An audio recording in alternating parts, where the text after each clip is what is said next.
ይሄን የማይገነዘቡ ተራ ሰዎች ጥያቄ ይጠይቁና ካልተመቻቸው እንዲያውም እኔ ከሌን ጠይቄያለሁ እኮ ይላል።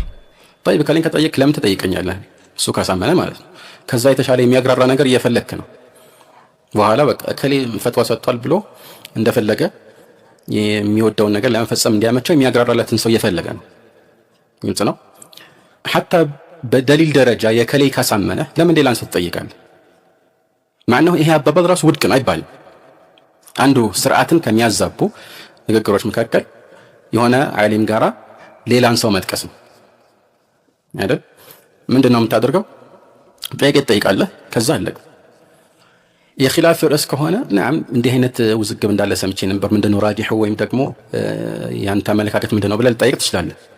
ከዛ ባለፈ ግን ጥያቄ ጠይቀህ ከዛ ከሌ ግን እንዲህ ይላል ማለት ስርዓት አይደለም። ወይም حتى ከዛም በፊት መልስ ሳይሰጥ በፊት ራሱ ከሌ ደርሱን ሳዳምጥ ወይም የሆነ ቦታ እንትን ብዬ እንደዚህ ሲል ሰማሁት ምን ትላለህ አይባል። የኢጅቲሃድ ርዕስ ሊሆን ይችላል። ከዛም ውጭ ያኒ አንዱን ከሌላው ጋራ በሆነ መልኩ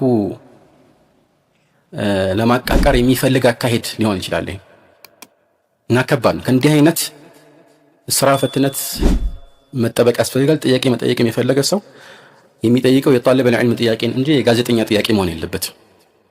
አብዛኛው ኢላ መን ረሒመ ረቡክ በጋዜጠኝነት ስራ ላይ የሚሰሩ ሰዎችን ካየ የነሱ የስራ መነሻና ትርፉ ምንድነው? ወሬ ነው። አስሉ ወሬ እኮ ነው የሚሸጠው። ምን የሚል ቀጥታ እንደዚህ ወሬ ግዙ ባይባልም በተዘዋዋሪ ወሬ በጣም በተናፈሰ ቁጥር ያው ስራቸው እየለመለመ ይሄዳል ማለት ነው። እና ከዚህ አንፃር ወሬ ለማስገኘት ራሱ የሚጥሩ አሉ ማለት ነው። እከሌ ስላንተ ተጠይቆ ባለፈው እንደዚህ ብሏል አንተ ምን ትላለህ ይላል።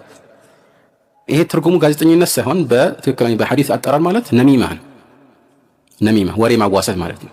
ነቅሉ الكلام على وجه الافساد ለማጣላት የሆነ ችግር ለመፍጠር ብሎ ሆን ብሎ ወሬ ማዋሰት ማለት ነው። እና ይሄንን አንዳንድ ጊዜ በሚያሳዝን መልኩ طلاب العلم ተላብሰው ታገኛለህ። የዕልም ተማሪዎች የከሌ ስላንተ እንዲህ ብሏል አንተ ምን ትላለህ?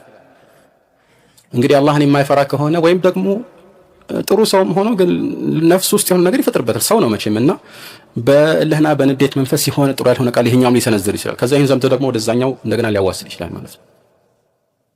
ኢማም አህመድ ትላልቅ ሩዋቶች የሚባሉ ማለት ነው ፊቃ የሆኑ በሆኑ ጊዜ ሁለት አثሮች አስታውሳለሁ።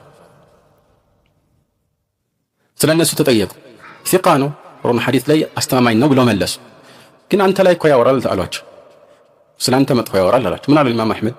እንዴት ነው አሁንማ ፊቃ አይደለም አላሉ። ረጁል ቡሊየ ቢሂ ፈማ አስነዐ። እንግዲህ አላህ ያው እኔን በስለኔ በማውራት ፈትኖት ምን ላድርጋለሁ